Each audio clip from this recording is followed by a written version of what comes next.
Muling pinangunahan ni Pangulong Ferdinand R. Marcos Jr. ang campaign rally ng Alyansa para sa Bagong Pilipinas.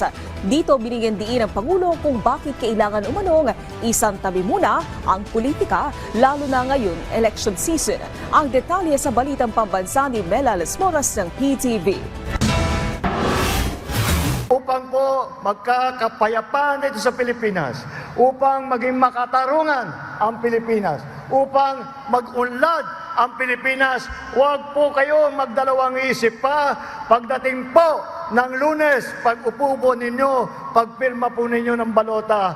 Alyansa, straight alyansa, all the way, mabuhay ang alyansa sa Bagong Pilipinas.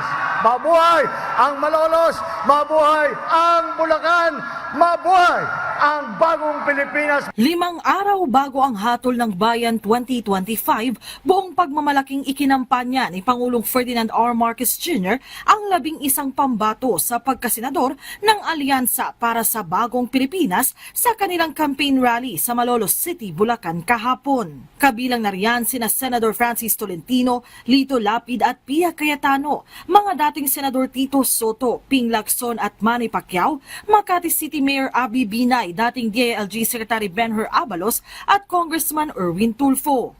Kasama rin sa alyansa sina Senador Bong Revilla at Congresswoman Camille Villar pero hindi sila nakarating. Si Revilla bumisita kasi sa Bohol, habang sa Maynila naman nagtungo si Villar. Sa kanyang talumpati, binigyang diin ni Pangulong Marcos na dapat ay isantabi muna ang politika para sa kinabukasan ng bansa. Galing man sa iba't ibang partido, karapat-dapat manalo ang alyansa candidates dahil sa galing at track record nila. Meron po tayong mga tinatawag namin na the fighting women of Alyansa. Andyan po si Senator Cayetano, andyan po si Senator Binay, andyan po si Senator Villar. Andyan po silang lahat, natitiyak na may malakas na boses ang kababaihan sa Senado at maaasahan na sila ang magtatanggol ng karapatan ng kababaihan dito sa Pilipinas. Ibinida rin ng Presidente sa aktibidad ang iba't ibang inisyatibo ng pamahalaan sa Bulacan mula sa mga kalsada, agrikultura at iba pa. Sa tulong ng mga reformang ito, mababawasan ang oras ng biyahe ng mga Pilipino. Mas marami na kayong mailalang panahon para sa inyong sarili at para sa inyong mga pamilya.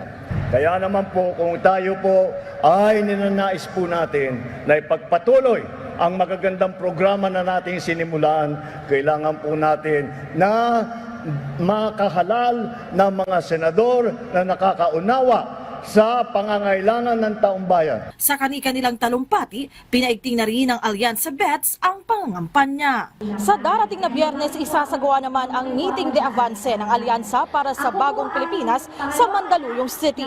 Mula sa PTV, Mela Las Moras para sa Balitang Pambansa.